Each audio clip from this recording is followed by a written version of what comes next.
Assalamualaikum warahmatullahi wabarakatuh. Bismillahirrahmanirrahim. Alhamdulillahi rabbil alamin. Wa bihi nasta'inu ala umurid dunya waddin. Wassalatu wassalamu ala syarafil anbiya'i wal mursalin, Sayyidina wa habibina wa syafi'ina wa qurrati a'yunina wa maulana Muhammadin wa ala alihi wa ashabihi wa dzurriyyatihi ajma'in, amma ba'd. Asyhadu an la ilaha illallah wa asyhadu anna Muhammadar Rasulullah wa ufawwidu amri ilallah. Innallaha basirum bil ibad. Hasbiyallahu la ilaha illa huwa alaihi tawakkaltu wa huwa rabbul arsyil azim. Qala Allah ta'ala fi kitabihil karim hikayatan an nabiyillahi Musa alaihi salam. Rabbi shrah li sadri wa yassir li amri wahlul 'uqdatam min lisani yafqahu qawli. Para alim, para asatid, para asatidah, para sepuh, para bini sepuh, para tokoh masyarakat, hadirin hadirat sekalian, hafizani wa hafizakumullah, bil khusus segenap pengurus Masjid Al-Muhajirin, yang semoga pengurusnya dan jamaahnya selalu dalam naungan rahmat, barokah, perlindungan serta bimbingan Allah Subhanahu wa taala. Amin Allahumma amin insyaallah.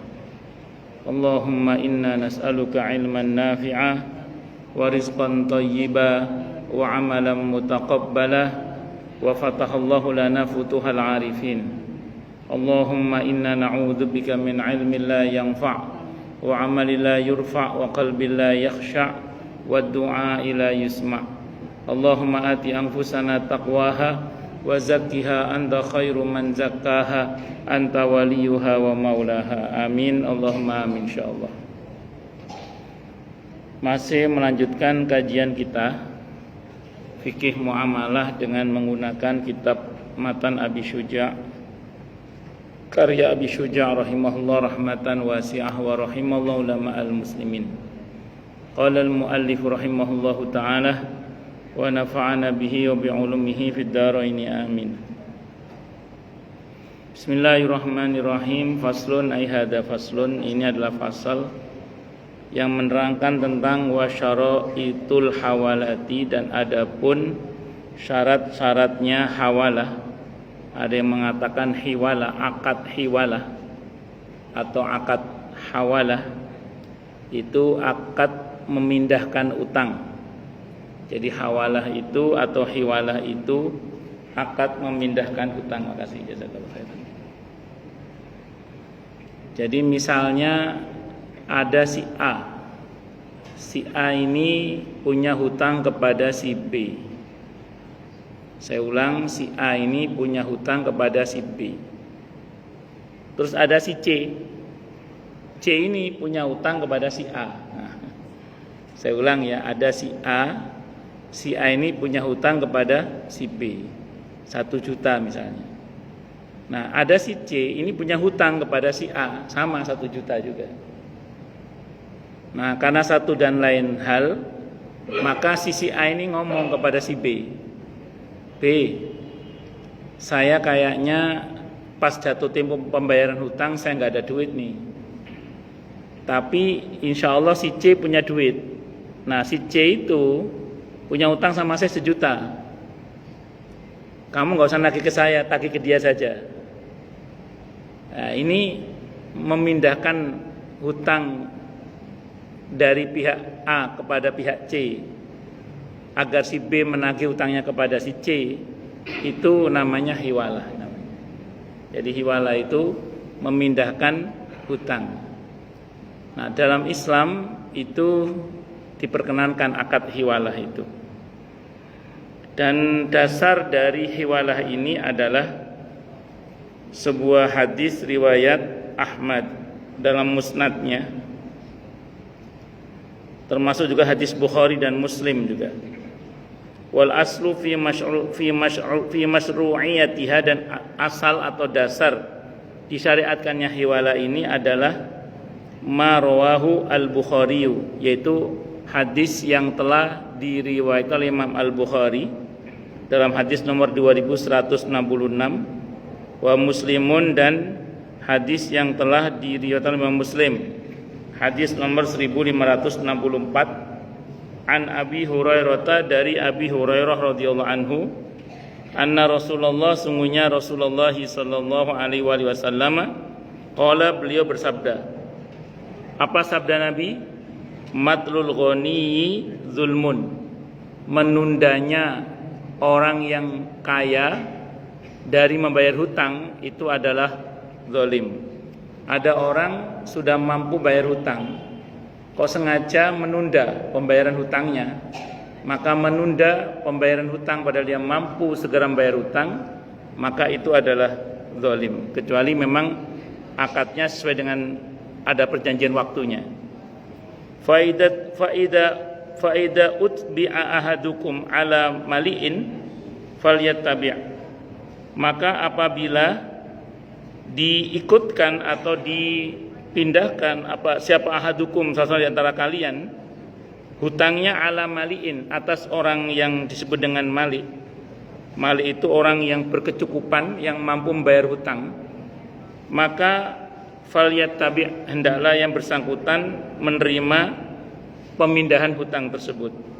Wa fi riwayatin, dalam riwayat yang lain, wa idza uhila, dan apabila dipindahkan siapa ahadukum, salah satu antara kalian, hutangnya maksudnya ala mali'in, atas orang yang kaya yang mampu bayar hutang tentunya, maka falyahtal, maka hendaklah yang bersangkutan menerima pemindahan hutang tersebut.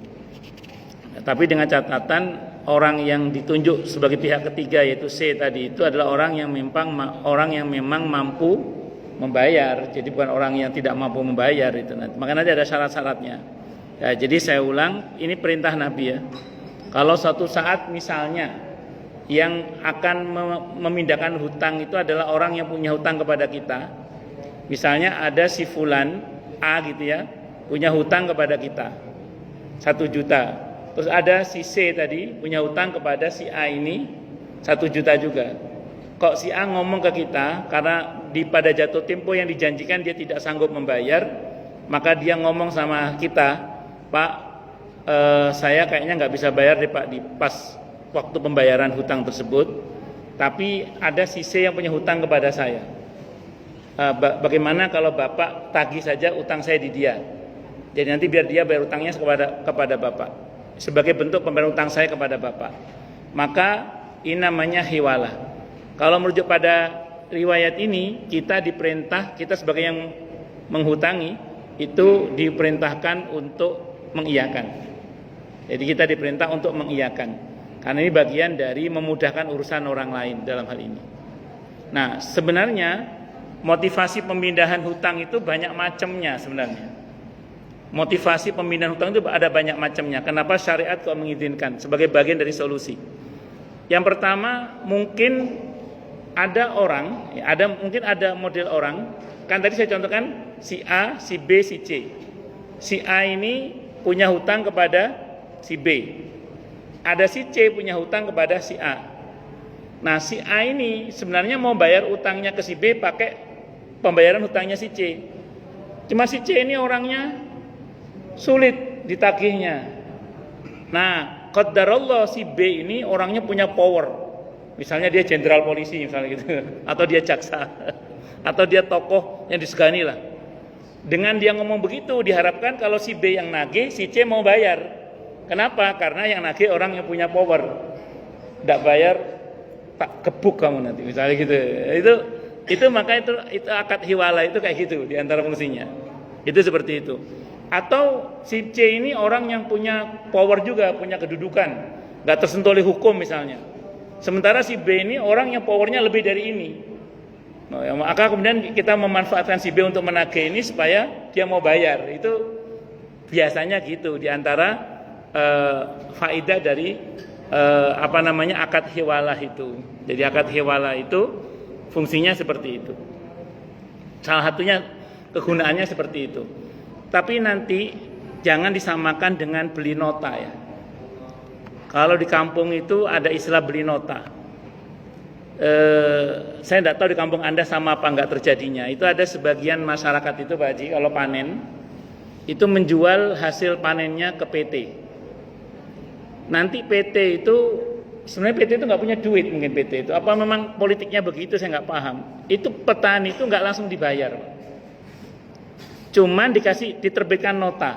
Diterbitkan apa? Nota. Misalnya wortelnya, apelnya, jeruknya, apanya gitu. Itu oleh PT yang dimaksud itu nggak langsung dibayar cash, enggak. Tapi diterbitkan nota. Jadi kami belum bisa bayar barang Anda, kami akan jual dulu barang Anda, baru nanti akan kami bayar. Sementara kami terbitkan nota. Nah, sementara kadang petaninya butuh cepat, butuh punya duit cepat.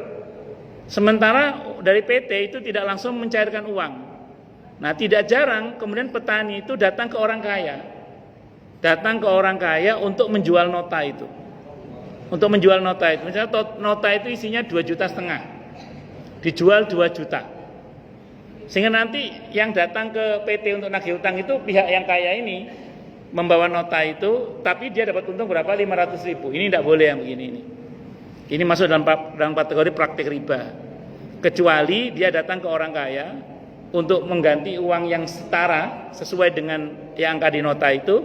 Nanti kemudian si orang kaya ini memang terus membantu dan dia nanti datang kepada PT mendapatkan uang yang sama. Kalau itu tidak ada masalah kalau begitu. Tapi yang terjadi di kampung nggak begitu.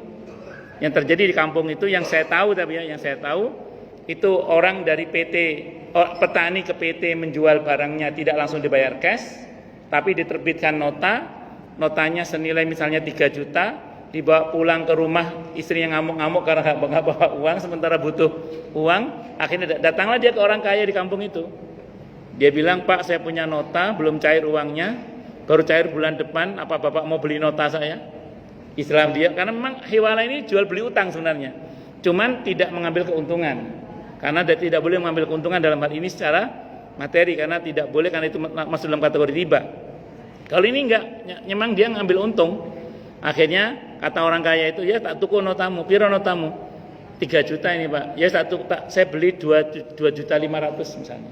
Dia ngambil untung 500. Itu kalau satu petani. Bagaimana kalau 10 petani? Bagaimana kalau 20 petani ke satu orang kaya itu? Nanti orang kaya itu yang nagih utang pakai nota itu ke PT tadi itu, dan dia dapat uang utuh sebagaimana yang di nota, dapat untung. Yang begini-begini tidak boleh. Ini masuk dalam kategori bentuk pengalihan hutang hiwalah tapi yang salah, karena mengandung unsur apa? Riba. Karena mengambil keuntungan. Itu seperti itu. Allahu Akbar. Dan macam-macam contoh yang lain lah yang prakteknya mungkin tidak benar, itu seperti itu. Wa syaraitul hiwalati, dan adapun syaratnya hiwala adalah arba'atu asya, ada 4 macam. Yang pertama ridhol muhili, kerelaan orang yang mengalihkan utang. Kalau tadi berarti si A berarti ya. Yang muhil itu yang mengalihkan utang si A. Terus wa qabulil muhtali, dan menerimanya orang yang menerima pengalihan utang. Muhtal itu berarti orang yang dialihkan utangnya. Itu yaitu kalau dalam materi ada si A, si B, si C.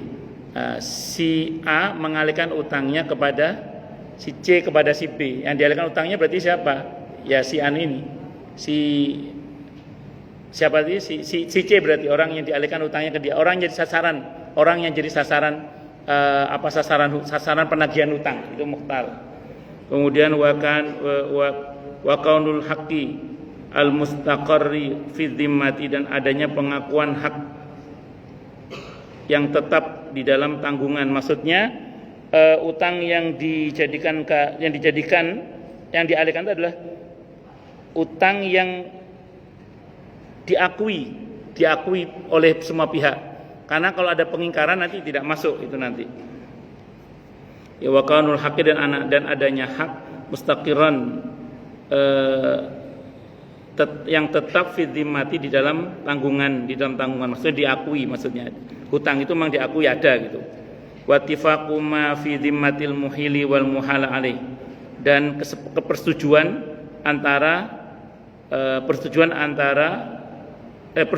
di dalam hal apa yang di dalam hutang yang menjadi tanggungan muhil, orang yang mengalihkan hutang, wal muhali alaih, dan orang yang kepadanya hutang itu dialihkan, kepadanya orang yang kepadanya hutang itu dialihkan. Lebih tepatnya apa ya? Muhal alaih itu gini loh. Kalau misalkan tadi ada si A, si B, si C. Muhal alaih itu yang si B ini. Jadi si A mengalihkan hutangnya kepada si C, yang disuruh nagih itu siapa? Si B. Nah, itu itu muhal, itu al-muhal alaih namanya. Orang yang dialihkan hutangnya kepadanya itu. Fil jinsi dalam masalah jenis, wan nau'i dan macamnya, wal hululi dan wal hululi wat ta'jili wat tabarru wat ta'jili wal huli wat ta'jili.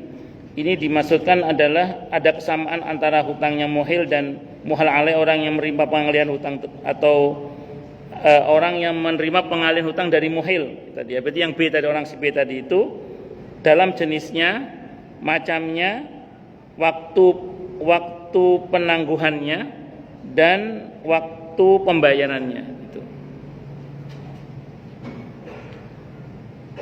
Wa tabra'u biha dhimmatul muhil, dan dengan itu lepas atau bebaslah tanggungan orang yang telah mengalihkan hutangnya tersebut. Dengan kesepakatan orang bertiga itu, dengan demikian berarti si muhil yang si A tadi bebas dari tuntutan hutang si B, karena si B sudah menyepakati untuk nagih kepada si C.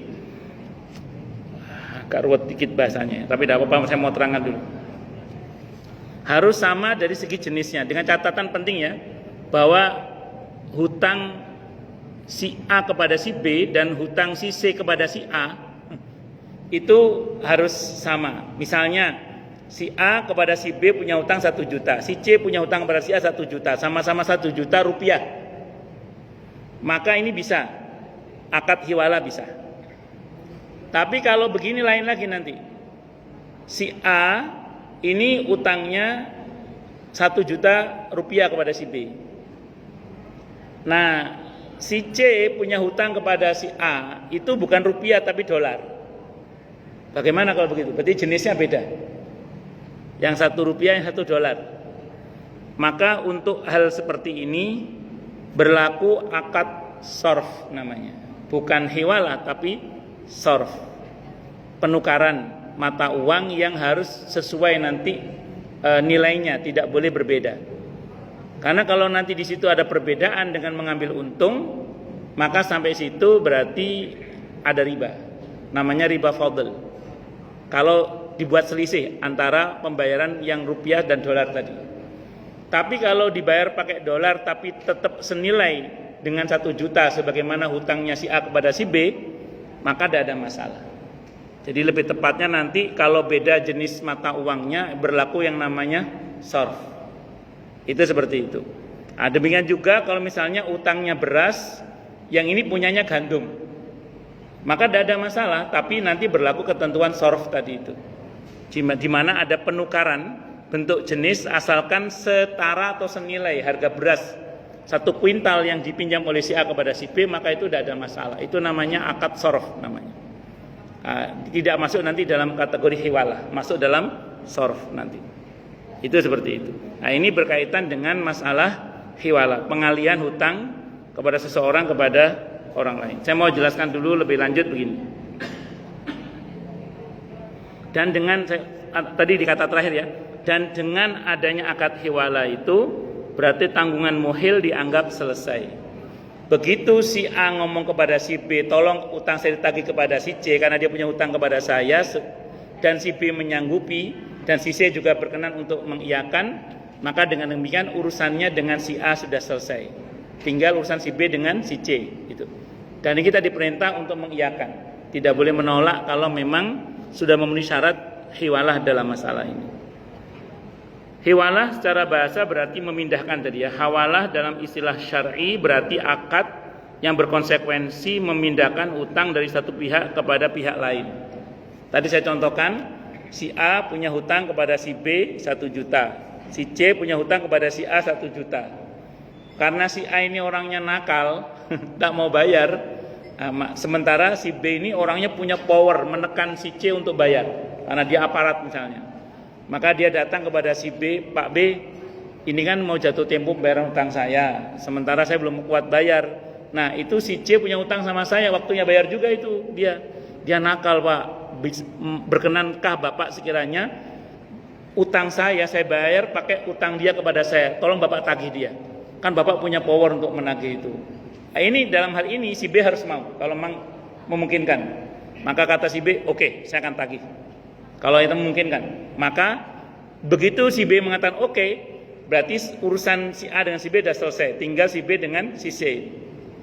Nah itu seperti itu. Jadi orang yang diajak untuk dipindahkan hutangnya itu harus mau. Itu namanya hiwalah.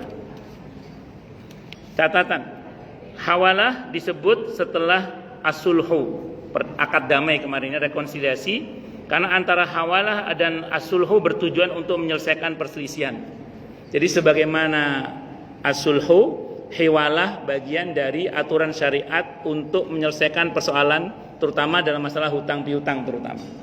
Problem orang itu macam-macam. Tadi saya contohkan ya, si A ini waktunya bayar dia nggak punya duit. Dia mau tepat janji menepati waktu bayar hutang, tapi masalahnya kan uang yang mau dipakai bayar masih pinjam oleh si C. Maka si C ini adalah orang yang misalnya nakal bayarnya. Diharapkan dengan si B yang menagih karena dia punya power, maka hal itu diperkenankan dalam syariat untuk dilakukan. Contoh, atau misalnya si A ini mau pergi ke luar negeri untuk tugas dan tidak tahu kapan pulangnya.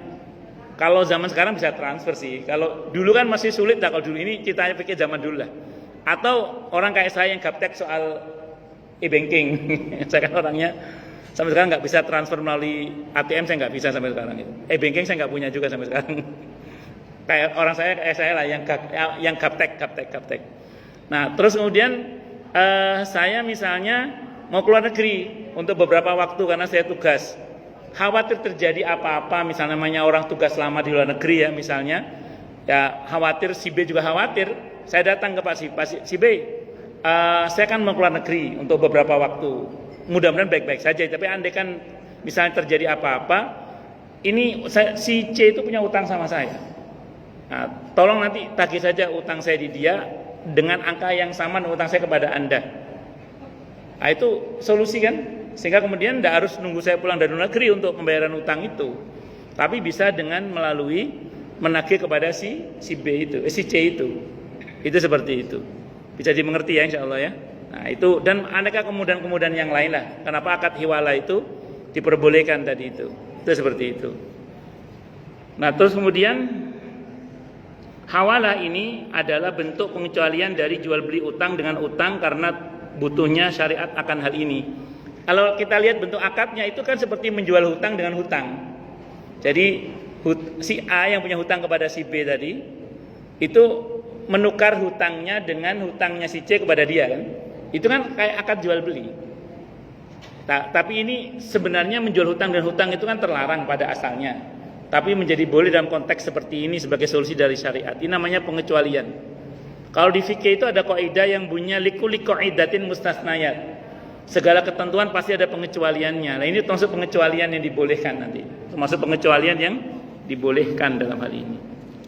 Dalil mengenai pemindahan utang adalah hadis tadi saya sebutkan hadisnya hadis Al-Bukhari, hadis Muslim, Ahmad juga tadi yang berbunyi an Abi Hurairah radhiyallahu an, dari Abi Hurairah radhiyallahu anhu anna Rasulullah, sungguhnya Rasulullah sallallahu alaihi wasallam bersabda, matlul ghani zulmun, menundanya orang yang mampu bayar hutang kok tidak bayar hutang itu zalim. Fa idza utbi ahadukum, maka apabila diikutkan salah seorang di antara kalian di dalam pengalian hutang ala maliin, atas orang yang kaya yang mampu bayar hutang, maka falyatabi, hendaklah dia mengikutinya atau mengiyakannya. Jadi kita diperintah oleh Nabi kalau ada orang yang minta utangnya dipindahkan dari kita kepada orang lain, utang dia kepada kita kepada orang lain, maka kita diharuskan untuk mengiyakan. Tapi dengan catatan nanti orangnya memang mampu untuk bayar gitu. Tapi makanya nanti ada syarat-syaratnya. Ini ya diantara penjelasan para ulama mengenai masalah hiwalah. Rukun hiwalah atau hawalah yang pertama muhil. Muhil ini yang memindahkan utang kepada yang lain. Dalam kasus yang saya sebutkan tadi, si A itu muhil namanya, si A itu. Kemudian ada muhtal yang berutang kepada muhil. Jadi orang yang berutang kepada muhil dalam kasus ini adalah si C. Si C punya utang kepada si A. Tuh. Terus ada muhal alaih yang menerima pengalian hutang kepada muhtal atau dari muhil. Dalam kasus ini si B berarti si A muhil punya utang kepada si B, si C punya utang kepada si A ini muhtal. Nah kemudian muhal alaihnya si B itu harus tiga ini harus ada ini. Terus ada muhal bih. Muhal bih ini utang yang ada pada muhtal. Jadi orang yang kan si A punya hutang kepada si B, terus si C punya hutang kepada si A. Nah ini sama-sama memang sama-sama punya hutang. Artinya hutangnya jenisnya sama. Tidak boleh tidak sama. Kalau tidak sama nanti berlaku ketentuan akad shorf namanya. Terus ada dain lil muhil, adanya utang muhil yang harus dilunasi oleh muhtal. Kemudian yang keenam sighat. Sighat itu akad ya, ucapan sebagaimana syarat dalam jual beli. Maka ada ucapan itu. Syarat hiwala itu ada 5, yaitu ridho dari muhil. Yaitu ridho dari muhil orang yang berutang dan ingin mengalihkan hutangnya. Artinya memang atas kemauan si A. Jadi si A memang maunya begitu. Kemudian yang kedua muhtal, orang yang berutang pada muhil itu menerima. Jadi sama-sama menerima. Yang ketiga, utang yang dialihkan keadaannya masih tetap dalam pengakuan, tidak ada pengingkaran. Kalau pengingkaran nanti kasusnya beda lagi nanti itu. Nah, kemudian yang keempat, adanya kesamaan utang antara muhil dan muhal alaih. Orang yang menerima pengalihan hutang dari muhil dalam jenisnya, macamnya, waktu penangguhannya dan waktu pembayarannya. Kesamaan ini mesti ada agar tidak terjadi sesuatu yang berlebihan sehingga jadi utang yang memperoleh manfaat jatuhnya pada riba nanti. Ya contoh tadi, yang satu utangnya rupiah, yang satu utangnya dolar. Ini tidak bisa. Kalau mau bayar pakai dolar juga tidak apa-apa, nanti berlaku akad shorf, berarti senilai, bukan akad hiwala lagi nanti, akad shorf nanti. Nah demikian juga ketika seseorang itu misalnya dengan jenis-jenis yang lain, tadi gandum dengan beras dan macam-macam. Nah demikian juga berkaitan dengan waktu pembayaran, harus sama waktunya. Kalau jenis waktunya beda maka tidak bisa juga. Si C waktunya bayar masih tahun depan, sementara si A tahun ini, kan beda setahun, tidak bisa. Tidak berlaku itu hiwala. Kenapa? Karena si C pasti keberatan. Loh, saya kan waktunya bayar masih tahun depan, kok suruh bayar sekarang? Nggak mau saya. Nah, nggak bisa kan? Berarti nggak ridho. Nggak bisa. Kenapa? Karena waktu pembayarannya masih tahun depan lagi misalnya. Itu seperti itu. Yang kelima, utang itu diketahui jumlah dan sifatnya. Jelas berapa utangnya. Nggak boleh nggak jelas. Itu. Berapa utangnya? Nggak tahu sih, nggak boleh, harus jelas berapa utangnya, nggak boleh yang nggak jelas. Jadi ini ya diantara syarat-syarat hiwalah. Nanti ada kalau kita bicara kasus, ada orang itu mengalihkan utangnya pada orang lain itu karena yang bersangkutan ini si C ini orangnya sudah nggak mungkin bayar. Nah si A ini nakal kepada si B, ngerjain si B, dia dibuat akad hiwala untuk ngerepoti si B. Yang begini-begini ini beda hukumnya nanti. Nah si B boleh nolak. Loh yang masalah kamu sama dia kok aku yang suruh nagih. Nggak mau saya. Nah, dia nggak punya power untuk nagih.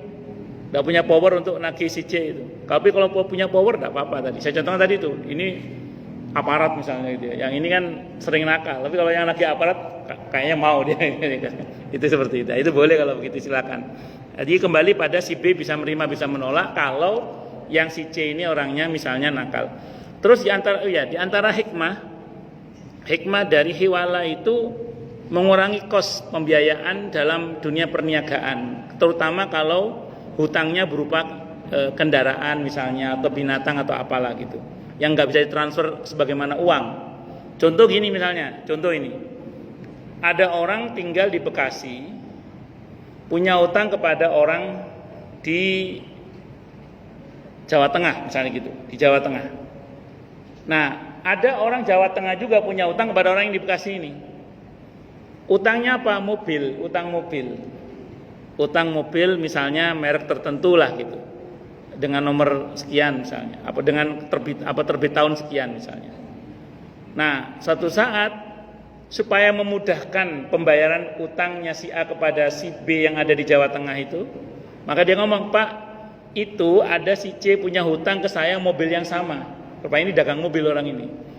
Izinkan si C Bapak tagih ke dia, Bapak tagih utang saya ke dia, itu setara mobil saya sama dengan dia. Tadi saya udah ngomong sih dia mau. Sehingga dia nggak perlu ngantar mobil itu ke Jakarta atau ke Bekasi, cukup ngantar ke Jawa Tengah sama Jawa Tengahnya.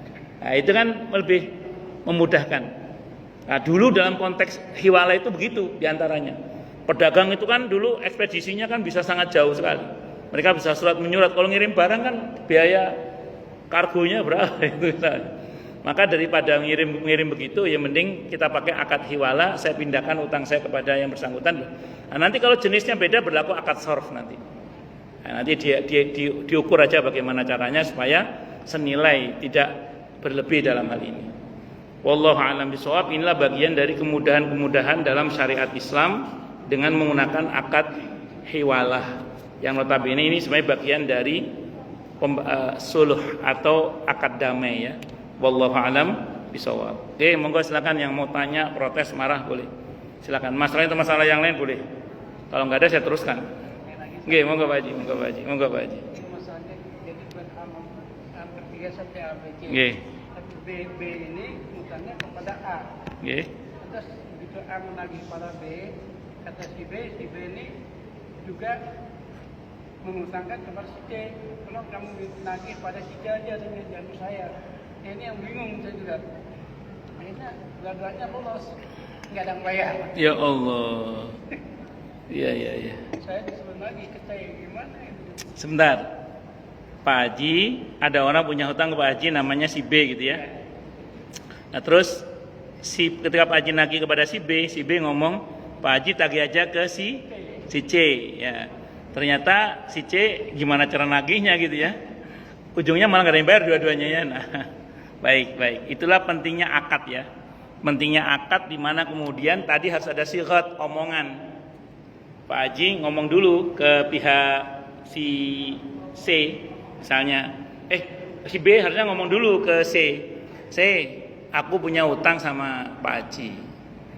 Kamu kan juga punya utang sama aku yang nilainya sama.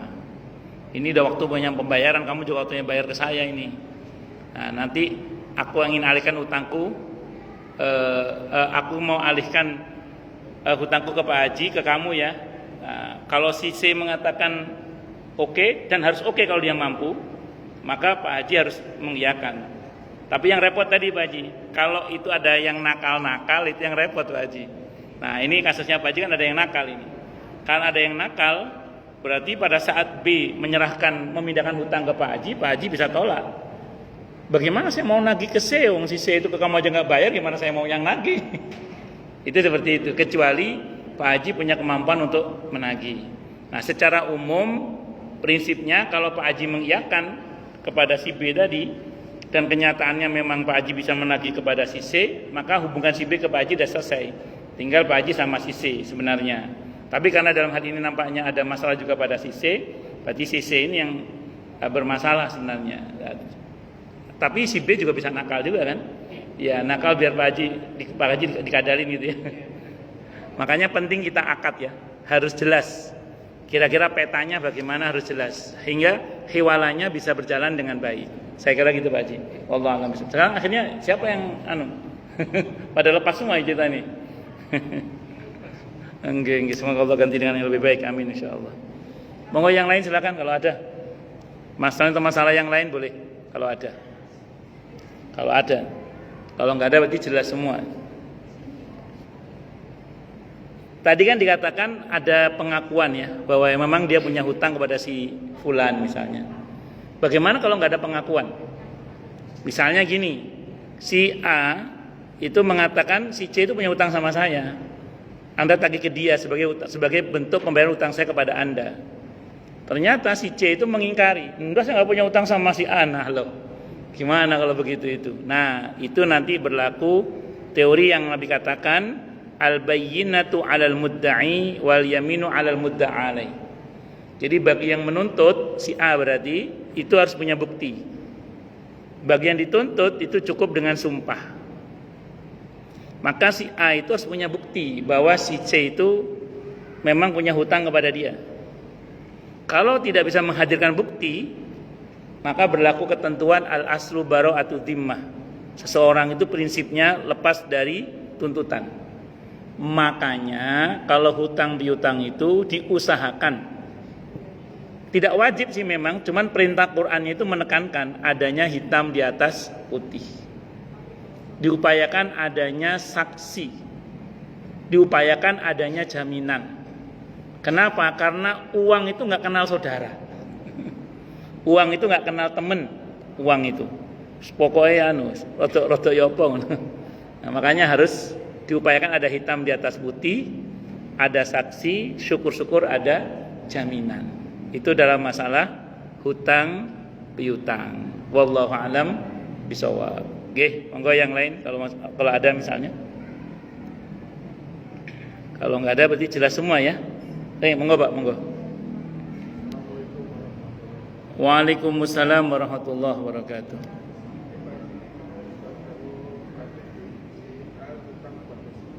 Nggih. Nggih. Nggih.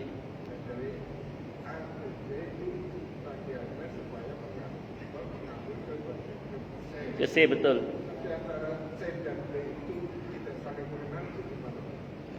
Antara C dan B. Oh bagus.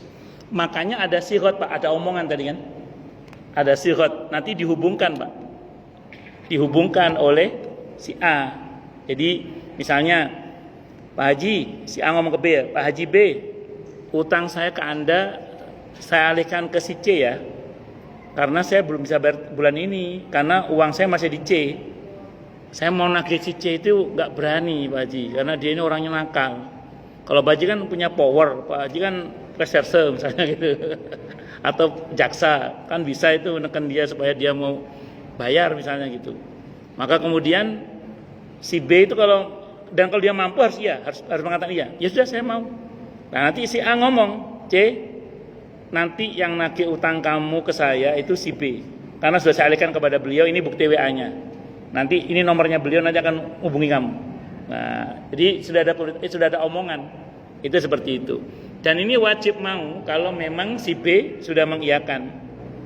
Nah, kalau si C ya tadi lagi-lagi justru kadang hiwala itu terjadi karena memang si C itu agak balelo itu kadang itu. Nah, makanya ditunjuk orang yang punya power. Makanya kalau tadi kayak Pak Haji kan beliau tidak punya power untuk menagih si C.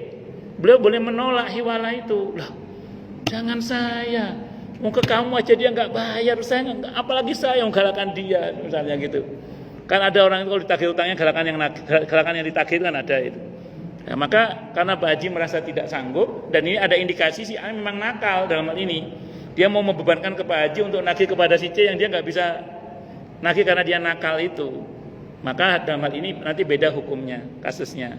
Ngoten nggih. Jadi memang mesti ada sirat. Makanya tadi ada ketentuan dalam hiwala adanya sirat ucapan, omongan. Itu seperti itu. Nah, jadi ngoten nggih. Wallahu a'lam bishawab. Dihubungkan nanti Pak ngoten, dihubungkan. Wallahu a'lam bishawab. Monggo yang lain silakan kalau ada. Kalau ada. Oh jelas semua nih. Terus begini, kalau Mas kan tadi di dalam pembayaran hutang, terutama dalam akad hiwala tadi kan tidak boleh mengambil untung. Saya ulang, tidak boleh mengambil untung. Karena nanti ada kaidah dalam fikih muamalah kita, kullu qardin jarra naf'an fa huwa riba. Setiap akad hutang piutang yang mengambil keuntungan di dalamnya maka itu adalah riba. Nah, tadi saya contohkan dalam kasus di daerah. Saya nggak tahu kalau di kota itu contohnya bagaimana ya. Cuma kalau di daerah tadi itu saya contohkan ada istilah jual beli nota. Jadi saya ulang, nanti saya tunjuk. Yang boleh itu bagaimana? Tadi kan saya contohkan yang nggak boleh. Yang nggak boleh itu dari pihak petani menjual hasil pertaniannya ke PT.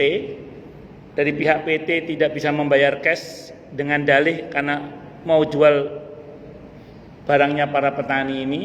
Baru nanti akan dibayar sekian pekan ke depan atau sekian bulan ke depan, maka oleh PT diterbitkanlah nota. Nah, nota itu dibawa pulang oleh sang petani, istrinya ngamuk-ngamuk karena harus beli beras, harus untuk makan sehari-hari, bayar sekolah anak misalnya. Nah, sementara dia butuh uang itu cepat cair, maka dia datanglah ke orang yang kaya di kampung itu untuk duii nota itu. Nah, ketika kemudian angkanya ada selisih keuntungan 3 juta dibeli nota itu 2,5 juta misalnya atau berapalah, untuk kemudian nanti dia mendapat keuntungan, tentu ini adalah tidak boleh. Yang boleh bagaimana? Ya apa adanya. Berapa nota kamu? 3 juta. Ya sudah saya beli 3 juta. Saya bayar 3 juta. Memang ini akadnya jual beli utang sebenarnya ini. Nanti saya akan yang datang ke PT dengan angka yang sama. Itu seperti itu. Nah, jadi dalam hal ini dia tidak mengambil keuntungan sedikit pun. Tapi kalau dia mengambil keuntungan, tidak boleh. Kenapa? Karena hutang piutang itu masuk dalam ranah muamalah. Jadi hutang piutang itu masuk dalam ranah ta'awun, dalam ranah ta'awun. Ta'awun itu tolong menolong. Tolong menolong itu prinsipnya tidak boleh mengambil hutang tidak boleh mengambil keuntungan dalam hal ini. Wallahu a'lam bishawab. Jadi pure murni menolong memang. Itu akad hutang piutang. Wallahu a'lam bishawab. Monggo silakan kalau ada. Mungkin ada yang mengalami kasus apa. Masalah itu masalah yang lain boleh silakan kalau ada. Oh jelas semua nggih? Atau tidak jelas semua ini? Jelas nggih. Terus muncul problem lagi sebenarnya kalau dalam kasus ini. Ini yang repot ini. Kayak tadi ada yang nanya soalnya. Jadi gini, si A punya utang pada si B tadi ya. Terus dia minta si B untuk nagih kepada si C. Begitu ditagih, mau ditagih si C mati. Nah, ya gimana ini? Padahal teorinya tadi, kaidahnya apa tadi? Begitu akad hiwalah deal, maka si A sudah bebas. Si B tidak bisa lagi nuntut si A. Repot nih Pak Haji. Pas mau ditagih, ternyata si C mati. Nah, terus gimana kalau begitu? Maka berlaku ketentuan dalam waris. Siapa yang harus bayar hutangnya orang yang sudah meninggal? Ahli warisnya. Dengan apa? Dengan harta peninggalannya. Berarti sebelum dibagi warisnya harus dibayar dulu hutangnya. Maka si B harus menagih kepada ahli warisnya si C dengan pembayaran uang dari harta tinggalan si C. Di sini kadang muncul problem, anak-anaknya si C nggak ngakui itu. Mana buktinya kalau bapak punya utang sama si A yang dialihkan kepada Anda misalnya.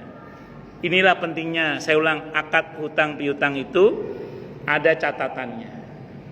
Inilah pentingnya ada saksinya. Inilah pentingnya ada hitam di atas putih, saksi, dan kalau perlu adanya apa tadi? Jaminan. Adanya jaminan. Itu seperti itu sudah, kalau ada hitam di atas putih, ada saksi, syukur-syukur ada jaminan, insya Allah aman. Tapi kalau tidak ada itu, siap-siap saja rugi Pak secara materi. Ya, saya kira itu. Jadi wallahu a'lam bishawab. Jadi itu problem juga itu. Begitu si B mau nagih ke si C, ternyata si C mati, Pak. Repot ini sudah. Maka ditarik kepada ahli warisnya, dikembalikan pada ketentuan waris dalam hal ini. Wallahu a'lam bishawab. Monggo silakan kalau ada. Kayaknya kalau nggak ada yang nanya berarti pada nggak punya utang semua ini. Alhamdulillah. Alhamdulillah Bu nggih, enggak punya utang. Barakallahu fiya barakallahu. Bisa jam masih kurang.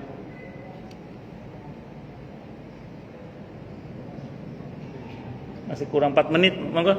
Masih cukup waktu ini, monggo kalau ada. Oh, jelas semua ya. Nggih, monggo, monggo. Nah, bagaimana utang di bank itu maksudnya gimana?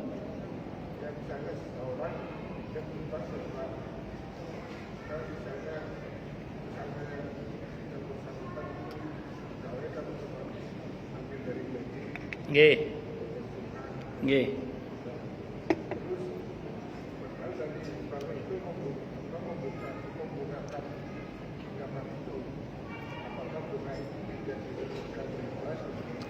Bagus. Apapun namanya, kalau dalam akad hutang piutang itu ada mengambil keuntungan, termasuk yang namanya bunga itu kalau pakai kaidah dasar tentang masalah riba itu adalah riba, sekecil apapun keuntungan yang dia ambil ya. Makanya nanti gimana Ustaz, sudah terlanjur ila maqad salaf yang lalu biar berlalu. Kedepannya kalau bisa ya jangan ngutang dengan cara begitu. Orang yang ngutang dengan cara begitu itu dua kemungkinannya, kalau nggak bangkrut ya nggak barokah biasanya. Makanya sebisa mungkin hindari berhutang dengan cara-cara seperti itu. Oke lah misalnya nun sewu, nggak ada pilihan lain Ustadz, nggak ada yang mau minjemin ke saya uang misalnya, sehingga terpaksa. Saya tidak menghalalkan apa yang diharamkan oleh Allah, akan tetapi semoga dimaafkan saja. Karena memang ada sebuah hadis riwayat Ibnu Majah di mana Nabi bersabda akan ada masa di mana riba itu merajalela. Dan siapa yang menghindarinya dia akan kena debunya. Ya harus diakui kan memang faktanya banyak sekali di saat semua libur sertifikat malah sekolah semua kan banyak itu. Ada SK yang sekolah itu juga ada. SK yang sekolah, sertifikat yang sekolah itu. Atau apa yang sekolah gitu. Di saat semua libur mereka malah sekolah. Nah, ini harus hati-hati saja. Jadi bukan saran saya, aturan dalam agama tetap sebenarnya selagi memang kita bisa menghindari, sepatutnya lah kita menghindari. Saya ulang ya, bahwa ada sebagian orang yang mengalami kondisi-kondisi yang darurat, kondisi-kondisi yang hajat, yang mendesak, maka semoga itu diampuni oleh Allah.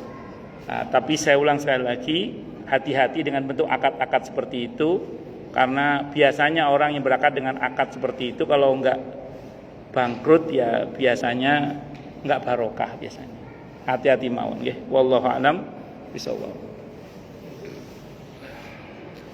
Monggo yang lain. Sudah hampir isya nggih. 2 menit lagi. Saya itu pernah ditanya orang gini, Ustadz, di kita ini ada koperasi Ustadz. Koperasi kita itu memang menetapkan bunga kepada karyawan, tapi kecil sekali Ustadz, kecil sekali. Dan itu manfaatnya besar Ustadz, dia bilang gitu. Karena banyak karyawan untuk sekolah anak, untuk apa macam-macam itu memudahkan tuh Ustadz. Bagaimana itu Ustadz, dia bilang gitu. Saya bilang pada beliau begini, saya enggak berani menghalalkan apa yang diharamkan oleh Allah. Saya bilang gitu. Apapun yang Bapak bilang tadi itu kalau menurut kaidah dasar tentang riba itu ya riba, saya kecil apapun, saya bilang gitu. Saya tidak berani menghalalkan apa yang diharamkan oleh Allah, saya bilang gitu.